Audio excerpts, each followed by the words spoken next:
MSc அண்ணா வந்து உடம்பு சரியில்லாமல் அவர் போகிறதுக்கு 4 நாளைக்கு முதல்லம்மா மலர் ஹாஸ்பிட்டலில் அவர் படுத்திருக்காரு. படுத்துட்டு அவர் சாப்பிட மாட்டேங்கிறாரு, சாதமே இறங்க மாட்டேங்குது. விஜய் மாதிரிலாம் சொல்லுது, சாப்பிடலண்ணா அவங்க சாப்பிடல.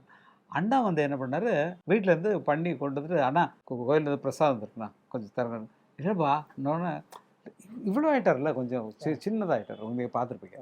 வந்துட்டு அண்ணா எடுத்து பிரசாதம் ஊட்டுறாரு, எல்லாம் சாப்பிட்டாங்க. சாப்பிட்டு அண்ணா கிளம்பிட்டாரு. அதுக்கப்புறம் நான் வரேன். நான் வந்தோடனே அவர் அண்ணா வந்தாச்சு, அப்புறம் தம்பி வர்றியா அப்படின்னாரு. நான் போனோன்னே என்ன படுத்துருக்கீங்க வாங்கினேன் போய் பாட்டுக்கிட்டு ஒரு கிருஷ்ணகான மாதிரி வேறு ஏதாவது பண்ணலான்னு. என்ன அப்படின்னாரு. இல்லை கிருஷ்ண ஏதாவது பாட்டுக்கிட்டு பண்ணலாம், இங்கே பார்த்துட்டு என்ன பண்ணுறது, சரியா போச்சு சொன்னாங்க டாக்டர் அப்படின்னு. நான் ஏதோ அட்ஜஸ்ட் பண்ணுறேன் அவர்கிட்ட.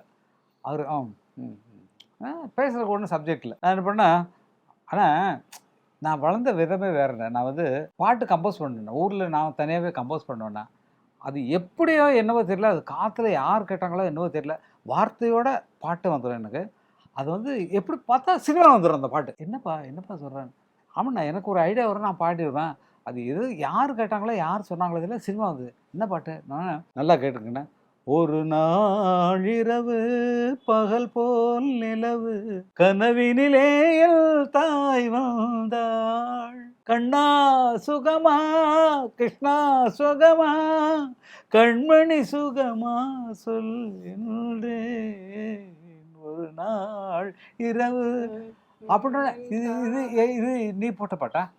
அதான் நான் இதை மாதிரி நிறைய போட்டுக்கிறேன். நெஞ்சம் மறப்பது இது ஊரில் நான் பாடிட்டு போட்டேன். அது ஏதோ காற்றுல கலந்து யாரோ போட்டாங்க. ஆஹா அப்படியா?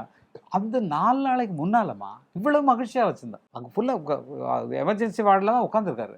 அவங்களாம் என் பாட்டை கேட்டு ரசிச்சுட்டு இருக்காங்க. என்ன சுச்சுவேஷன் என்ன பாட்டு போட்டிருப்பாங்கம்மா. நெஞ்ச மறப்பதெல்லாம் கேட்டிங்கன்னா இன்னும் அண்ணா உருவார் அந்த பாட்டுக்கு. நெஞ்ச மறப்பதில் பாட்டு பாடினார்லாம் அந்த மாதிரி.